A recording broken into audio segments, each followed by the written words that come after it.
IPL का season full swing में है और ड्रीम इलेवन, एमपीएल, माई इलेवन सर्कल्स जैसे एप्स पर यूथ का क्रेज भी पीक पे है। हर दूसरा बंदा फैंटेसी टीम बना रहा है, पैसे जीत रहा है। लेकिन एक सवाल, क्या आपको पता है कि इन विनिंग्स पर 30% टैक्स लगता है और वो भी बिना किसी छूट के? हाँ, ये सरकारी गेम भी चल रहा है।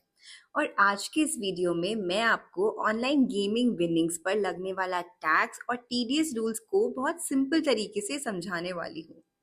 सेक्शन 115 बीबीजे कहता है कि अगर आप ऑनलाइन गेम से कुछ भी जीतते हो, चाहे ड्रीम इलेवन हो, एमपीएल, विंजो या कोई और ऐप, उस विनिंग्स पर डायरेक्टली 30% टैक्स लगेगा। ये फ्लैट रेट टैक्स है, यानी आप चाहे 100 जीतो या 10 लाख, कोई बेसिक एग्जेम्पशन, कोई रिबेट, कोई डिडक्शन आपको नहीं मिलेगा। ये इनकम फ्रॉम अदर सोर्सेस के अंडर काउंट होती है। अब सवाल ये उठता है, अगर ऑनलाइन गेम जीतने पर 30% टैक्स लगता है तो ये टैक्स किस अमाउंट पे लगेगा? पूरी जीती हुई अमाउंट पर? नहीं, गवर्नमेंट सिर्फ उस हिस्से पर टैक्स लगाना चाहती है जो आपने एक्चुअल में जीत कर कमाया हो, ना कि उस पर जो पैसा आपने गेम खेलने के लिए डाला हो। चलिए इस कॉन्सेप्ट को एक रिलेटेबल एग्जाम्पल से समझते हैं। रोहन एक कॉलेज स्टूडेंट है। आईपीएल सीजन के टाइम पर ड्रीम इलेवन पर टीम बनाता है।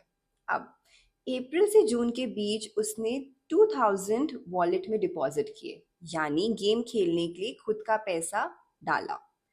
अप्रैल के स्टार्टिंग में ही उसके वॉलेट में कुछ 500 ऑलरेडी पड़े हुए थे, पुराना बैलेंस। तो टोटल मिलाकर रोहन ने 2500 का खुद का पैसा वॉलेट में लगाया। 2000 उसका डिपॉजिट और 500 उसका ओल्ड बैलेंस। अब कुछ मैचेस जीतने के बाद रोहन के वॉलेट में टोटल 8000 हो गए, जो उसने पूरा विड्रॉ भी कर लिया। अब रूल 133 का फॉर्मूला आता है, net winnings is equal to 8000, which is the withdrawal amount, minus 2500 deposit plus opening balance. This comes to be 5500. ये 5500 उसकी एक्चुअल विनिंग्स है। इस पर ड्रीम इलेवन 30% टीडीएस डिडक्ट करेगा, यानी TDS is equal to 30% of 5500, which comes to be 1650.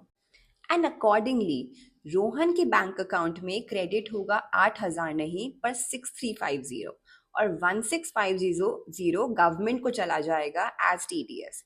ये TDS Rohan के form 26AS या एनुअल इंफॉर्मेशन सिस्टम में रिफ्लेक्ट करेगा, जो कि वो क्लेम कर सकता है at the time of filing his return of income. अब कुछ ज़रूरी बातें जो हर यूज़र और गेमिंग कंपनी को ध्यान में रखनी चाहिए। चलिए यूज़र के लिए समझते हैं कुछ सिंपल प्रिकॉशंस। फर्स्ट, जब भी आप ऑनलाइन गेमिंग वॉलेट यूज़ करें, अपनी डिपॉजिट और विड्रॉल का रिकॉर्ड ज़रूर संभाल के रखिए। ये छोटी सी हैबिट आपको बाद में आईटीआर भरते वक्त काफ़ी हेल्प करेगी।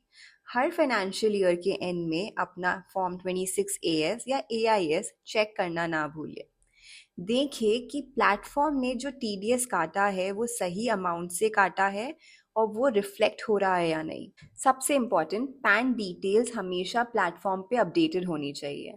अगर पैन फर्निश नहीं किया या इनवैलिड है तो सेक्शन 206AA के अकॉर्डिंग टीडीएस की रेट मिनिमम 30% रहेगी, पर ये कभी कभी और भी ज़्यादा हो सकती है अगर कंप्लायंस फेल हुआ हो।